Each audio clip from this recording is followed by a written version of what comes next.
Dr. Guillen is the Executive Director of the Environmental Institute of Houston, which is under the umbrella of the University of Houston, Clear Lake. And he's very kindly agreed to speak to us about hurricanes, barriers, and climate change, a Galveston Bay case study. I believe he's going to be concentrating more on the non-living shoreline aspect, because I did say to him, could you talk about Ike Dike? Thank you, Dr. Guillen, for agreeing to speak. And it's over to you. Thanks. Okay, like I said, I'm going to try to talk about the Ike Dike and how the concept came into being based on what I know. There's always behind the scenes stuff always going on, as you well know, and the relationship between hurricanes and sea level rise and how those things compound to make life difficult for anybody living along the coast. Hopefully you'll find something beneficial in the presentation. All right, well, let's go back to the beginning. This story really starts back in the 1900s with the great hurricane that hit Galveston. It was the deadliest disaster in U.S. history. The estimated death toll starts at 6,000, but it could be as high as 12,000, depending on who you talk to and what historical reference you refer to, because back then they didn't do much in terms of having good census numbers. And of course, a lot of bodies were never recovered. They're either covered, buried, or they washed out to sea. We do know that it was probably a Category 4 hurricane with greater than 135-mile-per-hour winds. Galveston Island at that time, the city of Galveston, was a major metropolitan area here in Texas along the Gulf Coast. It caused massive flooding and a storm surge, and at one point in the storm, the Gulf reached the bay. The entire island was underwater. And that's remarkable when you think about it. And it destroyed over 3,600 buildings. Of course, back then they didn't have satellites, and monitoring of hurricanes was in its infancy. It was believed to have been detected in the tropical Atlantic back in August 27th of 1900. There was limited use of non-USA warnings in science, and that played an important role, unfortunately, in the mortality that occurred. At that time, Cuba was probably the state of the art in terms of the science that was known about hurricanes, in terms of forecasting them and monitoring them.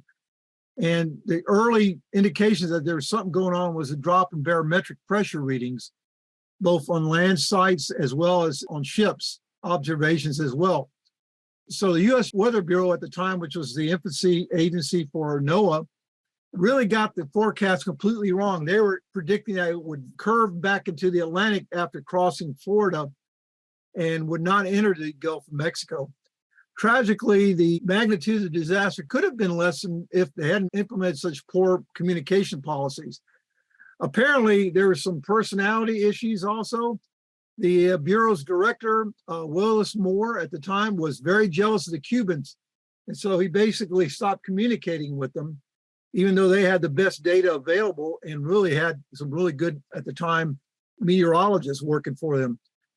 Anyone who might be interested in this, there's a very popularized account written by Larson, E. Larson, 2000, called Isaac Storm. The reason it was called Isaac Storm because the chief meteorologist residing in Galveston at the time was Isaac Monroe.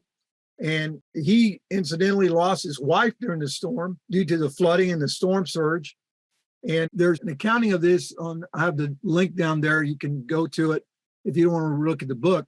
But it's a very interesting story regarding Mr. Isaac Monroe. And this is again, this is just based on land observations. There's a few ship observations out in the Gulf and the Caribbean that we believe this is the best estimate of what the track was once it entered the Caribbean and Gulf of Mexico of the 1900 storm. And it really accelerated and strengthened once it entered the Gulf, based on all accounts. This is as some of the barometric pressure readings as it goes in on Galveston, based on observations at the time. And again, this is very crude estimates because, again, they didn't have all the technology we have today, of course. And at the turn of the century, the important thing to know is Galveston was a booming city. It was the nation's biggest cotton port, its third busiest port overall, and the second most heaviest transverse entry for immigrants arriving from Europe. And it was nicknamed at the time the Western Ellis Island. The city apparently had more millionaires, street for street, than any other city in America. I didn't know that. The storm caused such complete destruction, though, and killed so many residents, survivors decided to abandon the town. And Galveston, from that point on, really declined in commerce and stature in terms of a center of commerce for the Gulf Coast, and especially for Texas. This hurricane, along with further dredging of the Houston Ship Channel to Houston and the development of major rail lines to Houston, changed the economic landscape of Texas forever. A lot of people wonder why did Houston get so popular and so big? Well, that's because of this major disaster. Up to then, Galveston was the center of a lot of commerce and also a big city compared to Houston. And these are just some photos from that disaster. It was amazing that it flattened the island. I mean, there's only a few historical structures that survived. I actually had a good friend of mine in college that lived in one of those structures. It was a part of a church or one of the bigger houses on the island at the time. It was like had like a tower, and he actually lived in an apartment, and in return, supposedly did some light landscaping work for them for free rent. And he was a college student like me, so it was a really sweetheart deal. And again, it's just another view. I think he might have lived in this, whatever that structure was, because I remember it had a couple of towers right next to each other. Well, shortly after that, people Galveston, and apparently Isaac was one of them, that pushed for the building of a seawall. And between 1904 till 1963, although early 1900s was when most of the work was done, and they extended it to the western end of the island later in the early 60s, the seawall was built, the existing Galveston seawall, and, to protect the citizens. And they pumped in a bunch of dirt, raised all the houses and buildings behind it in the east end. And so it was a monumental work for its time to do that. I don't know what the costs were in today's dollars, but they're certainly in the millions, perhaps billions of dollars, equivalent in US dollars today. Well, that was back then, and that caused a spurt of mechanical, structural fortifications of the island. And the funny thing is, I'll show you a slide later, that those folks back then would probably be turning into graves now if they saw some of the things that have happened since then. But recent major hurricanes that have increased the interest of citizens in terms of, what can we do to protect ourselves and our resources, our property, life and limb. Been a couple of big hurricanes, in addition to ones in other states like Katrina, that really piqued people's attentions in terms of just the devastating impacts. And of course, this last year, we all know what happened in Florida. But Ike in 2008 hit the Texas coast in early September. And its major process, which caused damage, was storm surge. It moved fairly quickly through east of Galveston on the Bolivar Peninsula. And remember that the majority of damage caused by a hurricane, and most damage usually occurs in that northeast quadrant of the storm, where the strongest winds. And I pretty much ran right through the middle of Galveston. I know it ran over our home in the Clear Lake area. And I walked out during the eye of the storm to survey the damage around my neighborhood. But by moving in that direction, actually most of the damage was to the eastern side of the storm, northeastern side. And so Bolivar got hammered, as you well probably know. And these are just some photos showing some of the devastation on Bolivar Peninsula. There's some buildings on the outside of the seawall here on the east end of Galveston, and it shows that arrows pointing right at it, where it's been eaten away at the foundation.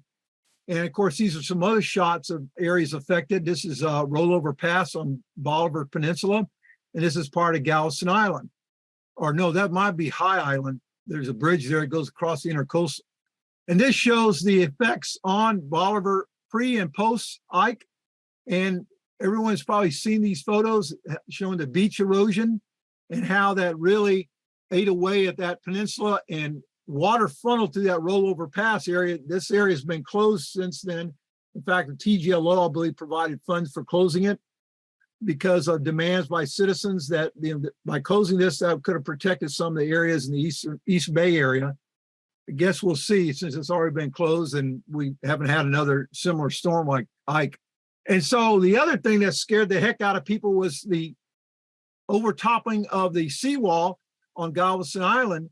These large waves overtopped it. As a result, a commission was established by then Texas governor to investigate preparing for and mitigating future disasters. And so all these things come together to push us in the direction of trying to investigate whether it'd be feasible to build a stronger barrier to protect the island.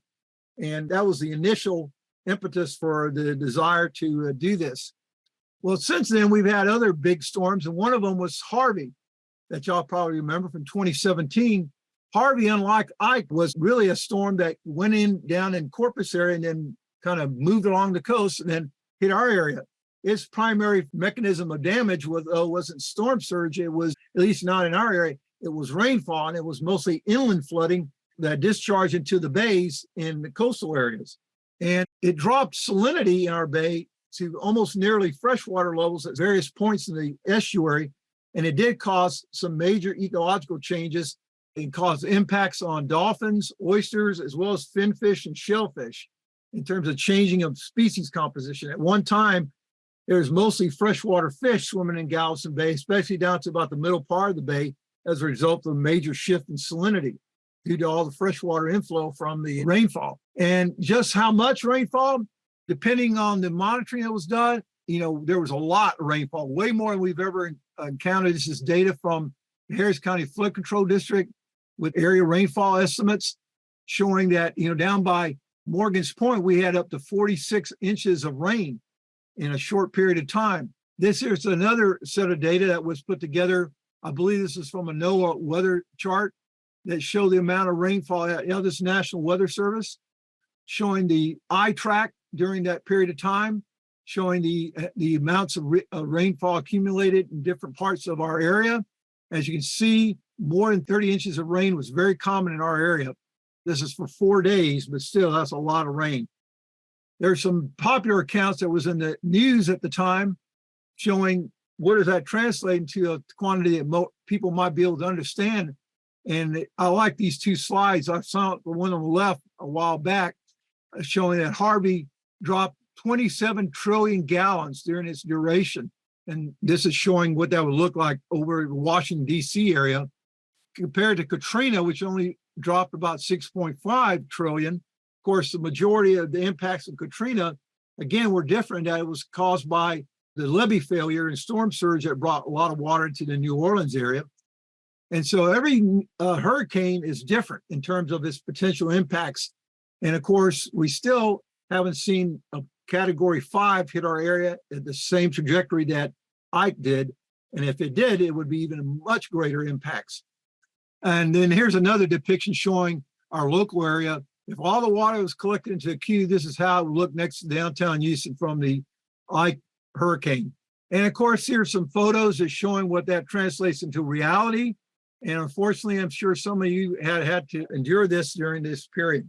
And this can be seen from space, the major plume, which is this chocolate colored water moving out into the Gulf of Mexico, not only from Galveston Bay, but from other major tributaries, including Colorado River and the Brazos River. Portions of the Colorado River actually migrated over to the San Bernard River in an interbasin transfer of water, which doesn't occur very often. This is from the Water Development Board. Kami Schubackler presented this in 2017, showing the monthly inflow into Galveston Bay from 1977 to 2017. And as you can see, during Harvey, these previous amounts were dwarfed, but this just shows you Ike and how it really didn't cause much of a jump in monthly rainfall patterns. But Claudette, which I was around for, did. And that was a tropical storm, but it was one of the largest rainfall makers, especially down in places like Alvin during that period of time. So again, every storm is different. And some of these that don't have a hurricane posted, that's just regular rainfall from local storms and floods that are generated in our area. So I was talking about the low salinity event that occurred. This is from a publication that one of our scientists here, Chrissy Fazioli, along with Vanessa Mincer from the Galveston Bay Foundation, produced, that they presented data showing what happened during Hurricane Harvey. It shows just, this is an average for the entire bay, shows how much the salinity dropped during that period.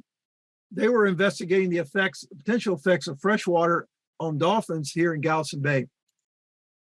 And they presented this along with, I was one of the authors on this poster, showing some of the data that was collected in a preliminary fashion. And this here shows a midday salinities. It's kind of hard to see right now because it's very small, but you can see pre-Harvey green, and then it drops down almost to freshwater, and then it comes back up to more normal levels after about 3 months.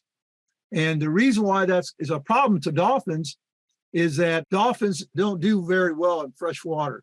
And there's a fungal disease that affects their skin, and lesions started showing up. And the reason why we knew about this is we have a dolphin monitoring program here in Galveston Bay. They go out and enumerate dolphins, and they can uniquely identify them by little notches and cuts on their dorsal fin and on their body. And so they can actually track how each dolphin looks over a period of time and whether they're still alive and so forth. All this is very interesting in terms of storms. Why are we concerned with storms in light of climate change predictions? Well, we know that the sea level is rising. That's been well documented. Now, we don't know, we have less of an idea of what that's going to happen in terms of precipitation locally. You know, there's some predictions, they say we're going to have more rain. Some predictions say that we're going to have less rain. There's also some debate in terms of will we have more frequent storms or will we have stronger tropical storms? And again, when we say stronger in terms of storm surge, rainfall, or wind, changes in precipitation are tough to predict because there's a lot of interactions. Current thinking on climate change right now really doesn't talk about just things going one way, like hot or more rain. It's really what we're seeing is more variability. That is extremes. And the last time that happened was we had a major climate shift. I mean, before human beings were even around, around the Ice Age period. And people ask, well, we're warming. I say, yeah, we warmed before, but it's not that we're getting warmer. It's that we're getting warmer, and we're probably going to see fluctuation, a lot more fluctuation occurring, which is not good for human society because it makes it hard to do things like agriculture because you're planting for cold weather crops, and then all of a sudden it's warm again. Plant for warm weather crops, and then all of a sudden it's cold again, or floods, or sea level rises, or whatever. And so we're entering into a stage, it appears that we're having a lot more variability in our data. And I was pleased to find that the other day on one of the local news channels, they actually brought that up in relation to what's going on in California in terms of droughts, floods. Now we're seeing this kind of bouncing back and forth type scenario, which makes it very hard to deal with, shortage of water or what to do with too much water. And in Texas, we kind of oscillate between those two extremes as well. Back in I think it was 2011, we had that major drought, one of the biggest droughts in history. And we'll still continue probably to see that even more often. So when I said sea level rise has been well documented, this is from the Pier 21 gauge that we have here in Galveston. And it shows all the way back to the 1900s that sea level has been rising. And people say, well, wait a minute. I thought that, this is all caused by industrialization that's occurred more later in the 20th century. And that's a valid concern. But remember, we also live in the center of oil and gas exploration activity here along the Gulf Coast. And in addition to that, we also are in an area that historically, until more recent years, we've extracted groundwater for our water supply in a growing urban area, and we've extracted oil and gas. Both of those together cause subsidence. And so if you're going to look at sea level rise or apparent sea level rise, you have to adjust for subsidence in areas like Texas, especially along the petroleum sector, Houston, Beaumont, Middle Texas coast, as well as in places like Mississippi as well, where you have a lot of oil and gas exploration. And you also have issues regarding the diversion of the Mississippi River and the compaction of river sediments that causes subsidence. And so that multiplies the effect of appearance of actual sea level rise.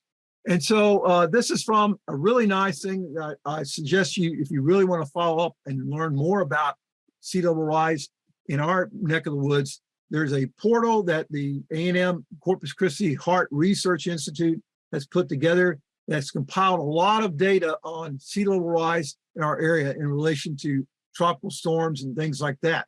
Since 1908, the tides gauge at our Pier 21 has recorded a rise of roughly about 2 feet. And roughly 1 foot of this rise is due to sea level rise caused by climate change, and the remainder is caused by local land subsidence. So that's part of the reason why in our area we have such a high rate of sea level rise in comparison to some areas like down the coast. But other places that have had a lot of oil and gas exploration around Rockport, around Sabine Pass, we've seen similar increases in apparent sea levels in those areas. And so why is that such a big deal? Well, of course, nobody wants to get flooded, but it's what sea rises. And for whatever reason, if you multiply that effect by sinking land, then it causes a much more impact on the built environment. And you see that here in this little cartoon, what can happen. And so we're facing that potential impact on our coast here in areas all the way up to Houston, because not only we are dealing with oil and gas subsidence, which even though we don't, we're not doing active exploration in the bay like we used to, there's a lot of residual effect that still remains. And we don't extract groundwater anymore for our water supply. We've gone to surface water, but there's still remaining residual effects that we have to be concerned with. And anyone you ever have to worry about your home foundations cracking knows what I'm talking about subsidence, because that, in addition to our clay soils, make it very hard on structures and can cause all kinds of problems. This shows the extremes that have occurred during that period of time. We have the average values, which is the 50-year per 100-year, which is the green line. Then we have extremes. This is meters above mean high water. This is meters below mean low water. And so you can see that the extremes have been getting higher as well as the averages as well. And so that's why we're concerned, because during a storm event, we're not dealing with the average sea level rise. We're dealing with exaggerated tides, perhaps because of storm surge, as well as runoff, compounding that. And so, we can see some major increases in water levels. This here shows some data that was put together by some folks from the Virginia Institute of Marine Science, which they measured sea level rise at 32 tide gauges along the U.S. coastline. And Rockport and Galveston had the second and third highest rates in 2019 at that time. The other one was in Louisiana. I forget which area, but I think it's near the Mississippi River. So again, we're not a distinction that we like to have. And this was reported by Dawson 2/6/2020 in the Texas Climate News, but he referenced the Virginia Institute of Marine Science, or VIMS. And here shows the sea level rise in 2018, and shows that how much of that was caused by a subsidence up to that point. You can see that majority of it was subsidence up till now. And the projections from that point on shows that we're going to be seeing land subsidence contribution and apparent mean sea level rises causing a large percentage of that continuing increase in sea levels. And the scale over here on the left is millimeters, so don't get scared. It's not feet or anything, but it does show you that, okay, 7.5 meters. So we have 9.5 meters. A meter's roughly about 3 feet. So that's not a trivial amount of subsidence or sea level rise. So the U.S. Interagency Sea Level Rise Task Force concluded in 2017 that average globally, the planetary sea level rise is likely to be at least 12 inches or 0.3 inches above 2000 levels by 2100, even in low emissions scenarios. The 2050 projections for sea level rise are about 0.5 meters, 1.6 feet at Galveston. And so again, the actual sea level rise during a hurricane event is going to be equal to that, plus the storm surge, plus any rainfall amount. So how is that potentially going to affect our area here in terms of natural resources? Well, this is a nice idealized diagram showing some of the natural resources you would expect to find along our coastal zone based on where you are in the estuary and how close you are to the ocean. And of course, you get in the lower bay, you have saltwater marshes.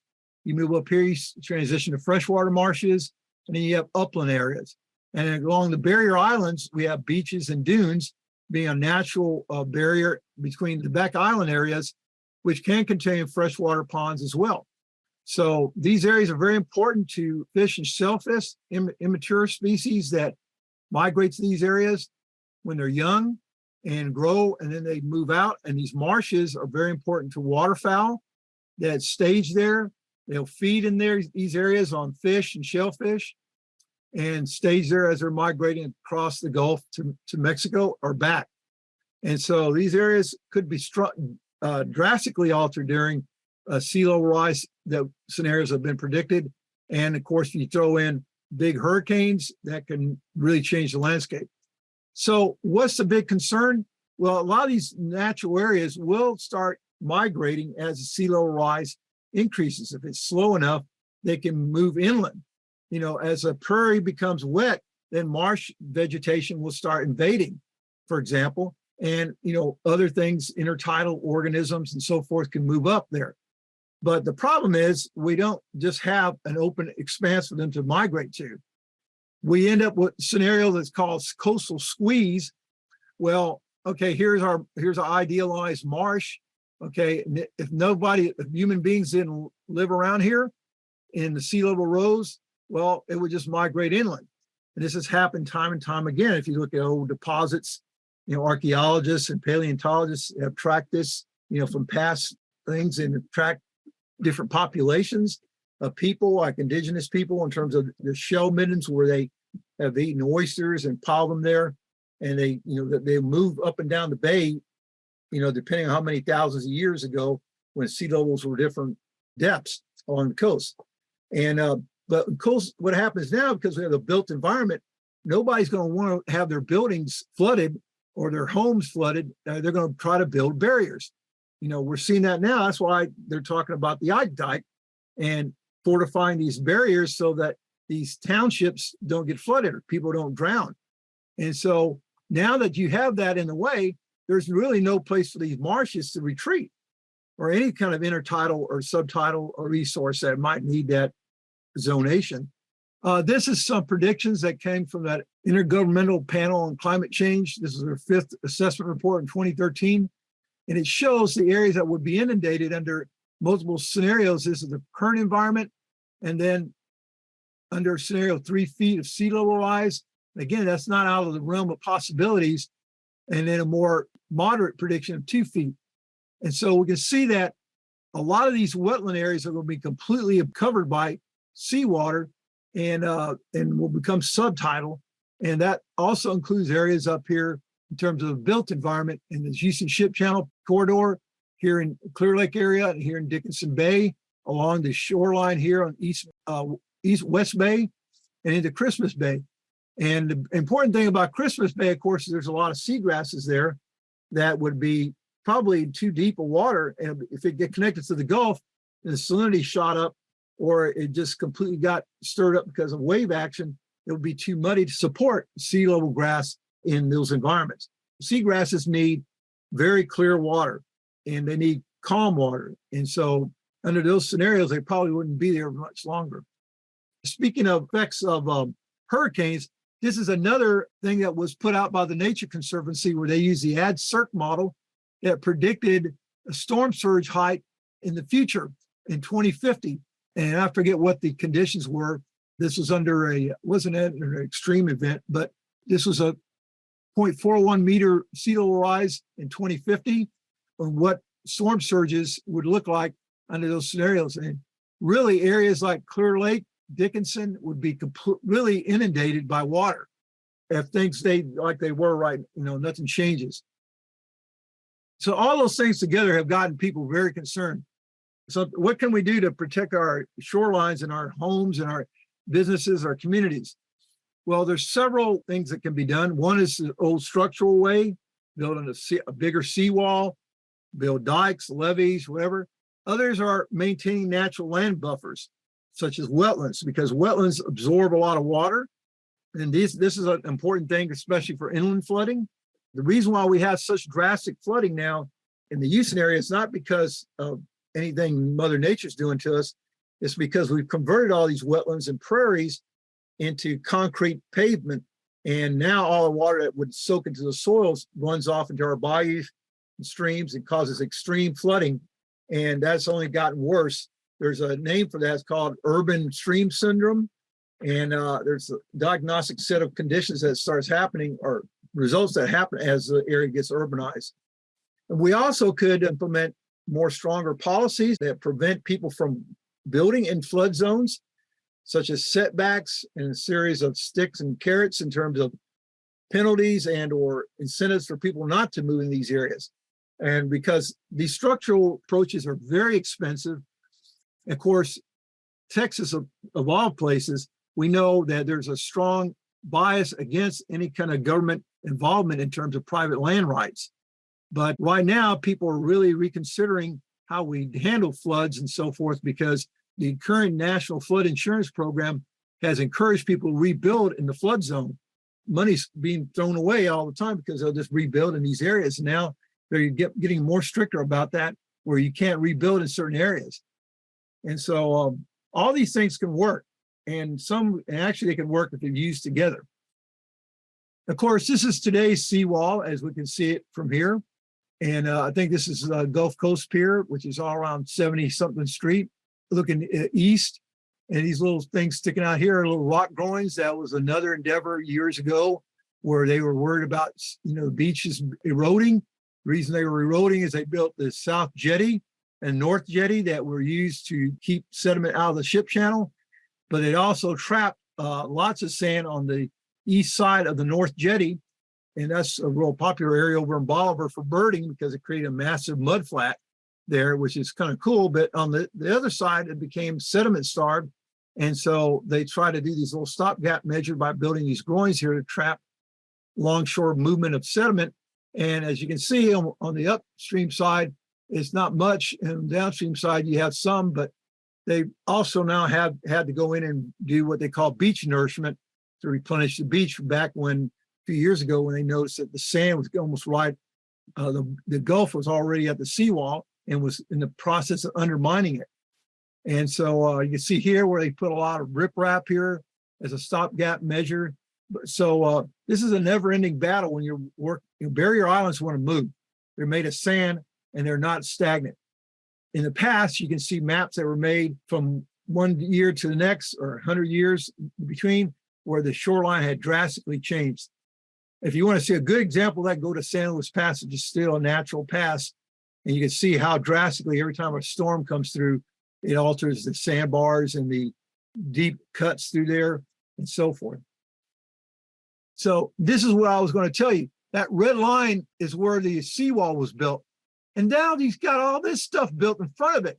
Go figure. Can you imagine what the 1900 storm survivors would think if they saw this now? Said, man, guys, we lost thousands of people. And we built this to protect us from now on. And so y'all decided to build this giant division in front of it. And so anyway, go figure. Other types of fortifications that currently exist include something like the Texas City Levee that surrounds most of the industrial areas there in Texas City. Has this massive floodgate here on Moses Lake to allow water out when they need to.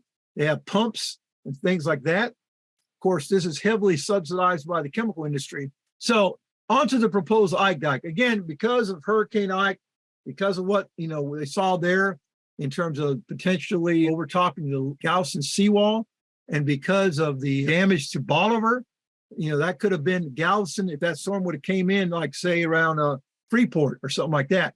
Most people don't remember Hurricane Carla. I was a small child at the time, and I remember my family and us riding it out, and we lived in Houston at the time. I remember going to the bathroom. I was probably 3 or 4 years old, but it's like one of my first memories. And I was in the bathroom, and then all of a sudden the light just in the room just was like daylight. And what had happened was a lightning bolt that hit the tree next to our house, and it split it. And I happened to be right next to it.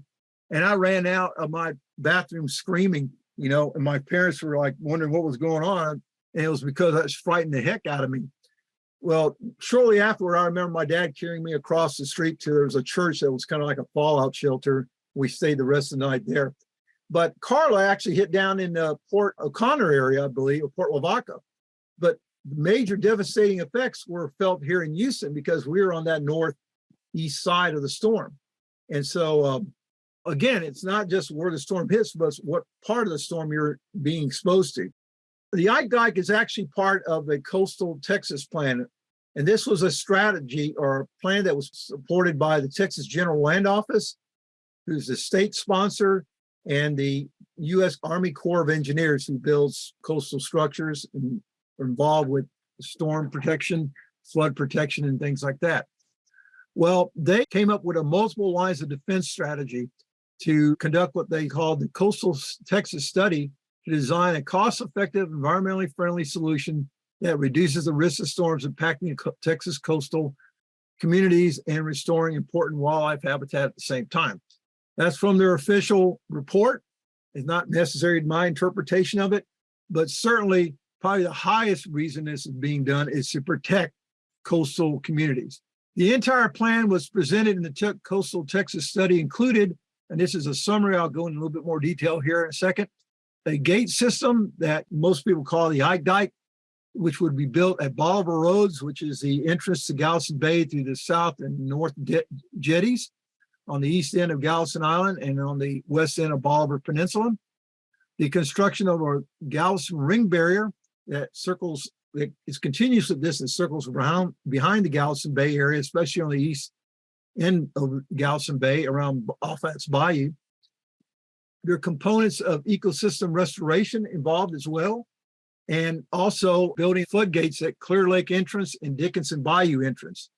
Plus, like every federal project, there's necessary mitigation to ensure that endangered species or critical habitats are not negatively affected as much as possible, and that's done under the National Environmental Policy Act, or NEPA. That's why a lot of this was done. Yeah, we want to build a gate, but we have to fully expose what environmental impacts might occur. Now, it doesn't mean that they'll necessarily mitigate for all of them, but they at least have to present that this is what we think is the worst things that could happen. This is what we're going to do to try to mitigate for that. Well, a little bit more detail here. The coastal barrier consists of surge gates. Again, this is the Ike Dike across Bolivar Roads Inlet, including two 650-foot sector gates for ship traffic, where the big tankers and stuff like that can get through, and then two smaller 125 gates for local vessels, and also a series of vertical lift gates and shallow water gates to maintain water flow during non-emergency events. Then there's tie-in structures consisting of flood walls and levees that go into Bolivar and then also into Galveston Island. And in front of Bolivar and Galveston, there was a beach and dune systems that will be created to reduce storm surge impacts. The Galveston Island would have a ring barrier, including improvements to the seawall, flood walls, levees, pump stations, and gate systems at Offat's Bayou. The storm gate systems would be placed with pump stations at Clear Lake entrance and Dickinson Bayou entrance. Then there's a lot of non-structural improvements made along the west side of Galveston Bay, and mostly that was rebuilding dunes and so forth. And there's some mention of work being done in South Padre Island as well. I'm not going to talk about. And there's 8 ecosystem restoration projects that are planned along the Texas coast as part of this overall plan. This is what the Ike Dike would conceptually look like. And other things, here's showing the Bolivar Roads gate system and improvements to the seawall, which would basically make it higher and also refortify it.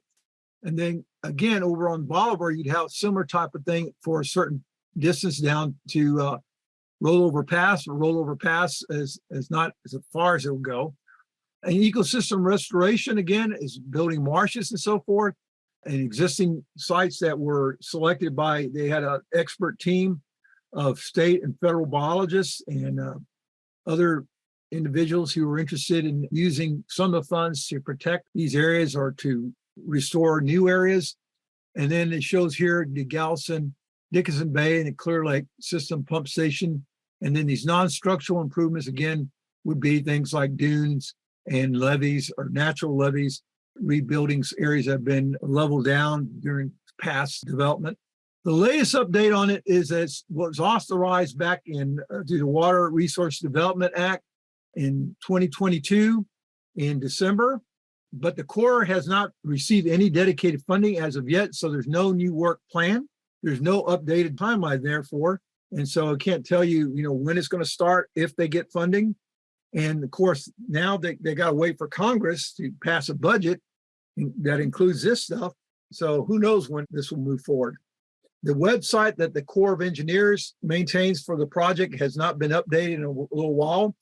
Now, the TGLO, though, the Texas General Land Office, has a wonderful set of websites that has information that you can visit that shows the design, and also has information, has story maps. If any of you ever use that, that's produced in ArcGIS. You can follow down and see conceptual art of showing different things and designs and so forth. Way more than we have time to go over here. This also includes Gulf Deep, but I mean, the big thing is the Bolivar Roads thing with the Ike Dike, which is the Gulf defenses, seawall modifications and so forth. And this is just another picture showing what it would conceptually look like. This is looking at it from the Bolivar side, it looks like. The bay defenses, again, is the ring barrier around Galveston Island, surge gates. Now, people say, well, what would happen if we didn't build the project? This is a depiction of what might happen in terms of inundation in the future from I forget which design hurricane they were looking at, but I believe it was a 5 or a 4. And so this shows without versus with.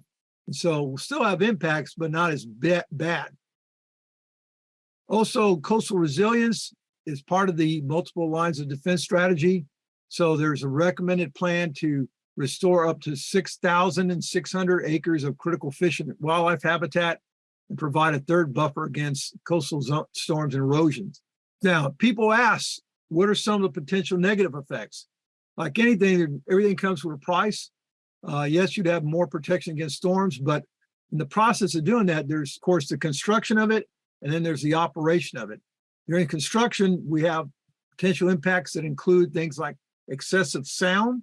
And people say, well, sound, what do you mean? I said, well, to wildlife, things like dolphins, any kind of marine cetacean, birds, those sounds could be very disturbing and disrupt their natural behavior, affect their ability to, reproduce, things like that.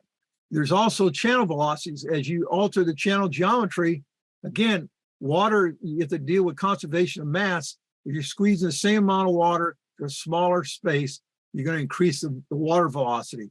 And also you potentially going to change the bay circulation because now you're impounding water. You're not letting it go out as fast.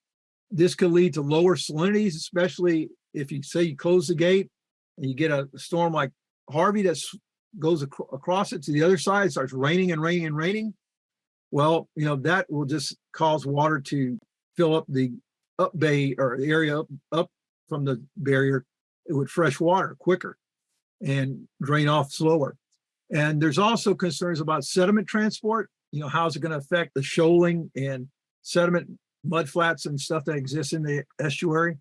And so all this really centers down in terms of natural resources, effects on wetlands, effects on marine mammals, sea turtles, fish, shellfish, and birds, and migration of aquatic animals, as well as larval transport, because most fish and shellfish spawn in the Gulf of Mexico and are transported into these passes as very small, tiny planktonic stages that have very limited ability to swim.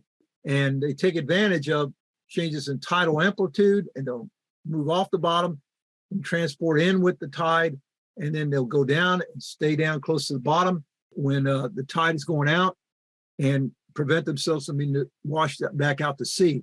And so, again, this is going to cause all these organisms to funnel to a smaller area. And with the higher velocities, we're a little concerned that it might cause effects there. This is a report that we put together for the potential impacts on marine dolphins associated with the Ike Dike. In it, we detailed things that could be causing problems, including sound, including changes in ship traffic, because dolphins love to hang out there in that area. Any of you who've gone on the Bolivar ferry know that you look down there and see dolphins all the time following the ferry back and forth. These are just some references showing some citations that you might be interested in terms of looking at if you want to look more into storms or the Ike Dike. And here's the thing to sea level rise website at Park down in Pambo CC. Thank you very much. I just want to put this acronym in, so I had a lot of acronyms in there. I always forget that not everybody talks this jargon. Okay, well, thank you, Dr. Guillen. That was everything I was hoping for and more. Yes, does anyone have any questions? I was just wondering what your overall opinion is on the Ike Dike. I mean, I get it, like it helps people, but then it has like a pretty large effect on ecosystems. So I was curious what you think. I think that we should have, given the potential cost of this project, and it's going to be in the billions. I don't know what the final dollar, like every federal project, it starts off at some amount, and then by the time it's built, it's like 10 times more. Given the cost of this, I wish they would have spent more time looking at other types of alternatives like land buyouts, creating buffer areas. I mean, that is a lot of money. And again, yes, I'm concerned that it's going to have effects that we're not really thinking about right now because of the interactions that it causes in terms of, sediment transport, salinity structure, and things like that. I think that they should have spent a little bit more time looking at these other alternatives. Whenever a project comes up, you're supposed to look at multiple alternatives. I don't care if they're building dams or if you're building structures like this. And I'm involved with a separate project where I'm reviewing a major change in operations up in the Pacific Northwest that the Corps runs for their dam system on one of their Northwest rivers up there. And I mean, they looked at so many different alternatives because they wanted to make sure that they're, both in cost and in terms of environmental impacts, you have to strike a balance. And I don't know if the Corps really spent enough time looking at those kind of things. Again, I was only involved with the marine mammal part of it in terms of input. So, I know that there's other folks who are looking at oyster impacts and larval fish transport and things like that. And there was a big rush to try to get this thing out. And whenever you're trying to put something out fast, you can imagine there's things that get missed. And I just think that they needed more time to review the different options that were possibly available. Now, Rice University came out with an alternative that they were suggesting, which is they called the mid-bay alternative, but it was never seriously considered, where instead of building it down there, they were going to build it further up. And they focused on trying to protect the Houston Ship Channel because, and they caught criticism for that, and then later expanded it to Clear Lake and Dickinson because they said that their big concern was if we got a hurricane that really impacted, and I saw some of the simulation scenarios for impact on the ship channel, that all that chemical plants would be just destroyed, and God knows what would discharge into the ship channel. And a lot of people, and I didn't know this either, all those big tanks that you see in the tank farms, they're actually buoyant because they have lighter than water. The density of their products are like oil; it floats on water. And so if they ever got flooded, they would just pop up and start floating away. And eventually it would collapse because, the strain. But I can't imagine just all the kinds of junk that will get discharged into the bay. And so they're saying we owe it to ourselves to try to fortify that area more so than any place else. Of course, people say, well, industry should chunk in some money. And I agree, because that would benefit them the most. But it would also benefit all the other residents around the bay, that if whatever we can do to prevent that kind of ecological disaster. That's all I can really say right now. Yeah, there is a question here from Cindy. She asks, do any of the studies on the project consider how it would work to protect in Harvey-like storms? No, not really. And that's the thing. This is only deals with, and that was one of the things we were concerned with as far as dolphins, is that, again, if we're going to retain fresh water and cause the bay to stay fresh for a long time, and again, I'm just focusing on dolphins, that's going to make the conditions not very suitable for marine mammals. Also, if you alter that, you can cause problems with other things like oysters that are exposed to an even longer period of time in terms of fresh water and low salinities. And also pollutant transport. If you do have a runoff, all kinds of pollutants, which occurs every time we have a hurricane, where's all that go? It's going to be retained for a longer time within the basin. And how fast can you open and close those gates too? And those are operational issues that I don't think were really explored closely. That's a good question.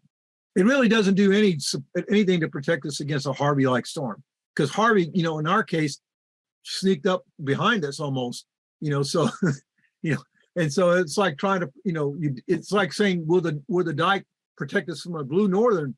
No, it wouldn't. It's designed to keep things out, not in, but it effectively does.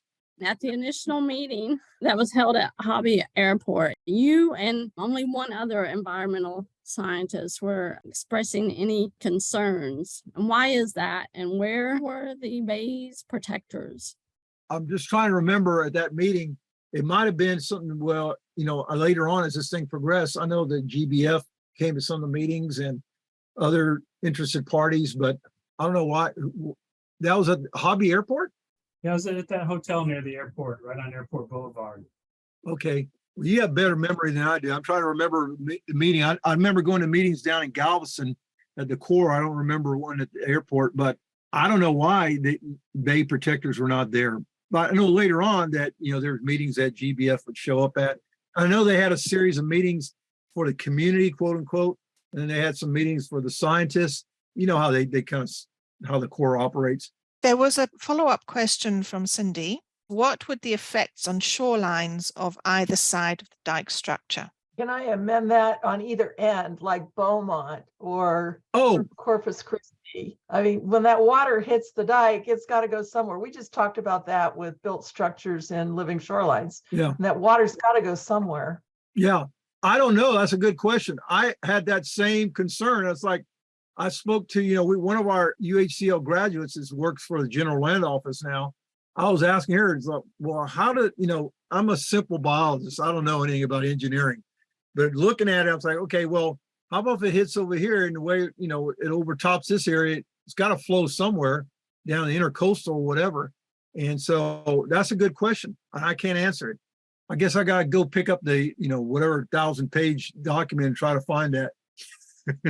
I think the answer is they haven't answered it. Yeah, they haven't. Well, I've been, over a year been divorced from this whole process. So I'm trying to play catch up. And so it might be buried somewhere in there, but I couldn't say. But I think that's a valid concern. We asked that question back when they were planning to put in the barrier that went from Bolivar Roads, from Bolivar Peninsula all the way to San Luis Pass. And there were all sorts of iterations of the dike. But we asked the same question. It's like, what is going to happen to the end? Because typically what you see is the energy that is diverted from the main area that it wants to go to will go around the sides and cause damage. And one of the things they actually had at that time, and this was through the Speed Center, we asked that question, and they said they had actually modeled the energy that would be diverted. And it was there, but it wasn't significant enough for them to be really concerned about, which surprised me because I thought the same thing. It's like, well, if it isn't, because every time we put in a structure, the problem is we have severe erosion at both ends of it. Yeah. So, Right. we asked that question, or Yeah, undermining or something. Yeah. And they said, yeah, they, because one of the things they weren't actually modeling, they were modeling surge prevention, right? So they're modeling the prevention of the surge from rising, but they're not modeling the diversion of the wave action. Yeah. Right. It's the wave action on top of that surge that's where there's so much energy. And they were not including that at that time. So I'm glad to see that they're no longer projecting that enormous wall that's going all the way across Galveston Island, because that one was going to have that consistent problem with problems at both ends of it. But as far as the ends of, the gates and stuff, they have to end somewhere.